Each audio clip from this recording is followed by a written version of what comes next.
Everyone today, including you, have talked about universal health care, but I've seen a difference in the candidates today. Governor Vilsack said we don't necessarily have to increase taxes to pay for universal health care. You saw Senator Edwards say, don't believe anyone who says that. Who's right? I would not increase taxes. I believe that, if anything, Democrats have been viewed, our solution is always to increase taxes, and we shouldn't. I believe in universal health care.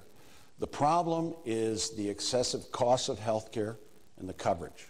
This is what I would do. First of all, I would focus on preventive health care, child obesity programs, programs that deal with preventive health care. But the big problem is the huge administrative costs of health care. 31% of the costs are administrative. A lot of it is waste. There are 50 Medicaid programs. Governor Vilsack and I manage them. We don't get enough resources from the federal government. They don't give us the flexibility to run them. What I like is what some states have done and some governors have done.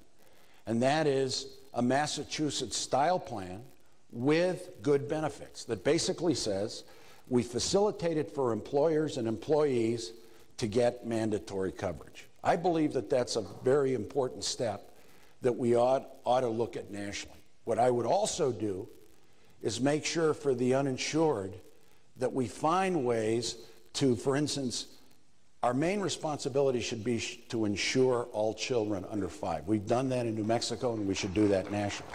Secondly, we should insure all working adults, all working families. The third phase would be the chronically unemployed. The way you do that is by improving efficiencies and costs.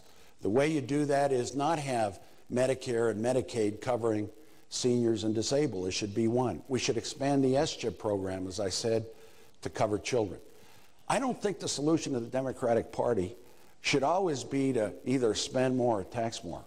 I believe if we have partnerships between hospitals, between communities, between the state, the federal government, and you give flexibility to the states, we can have universal health care.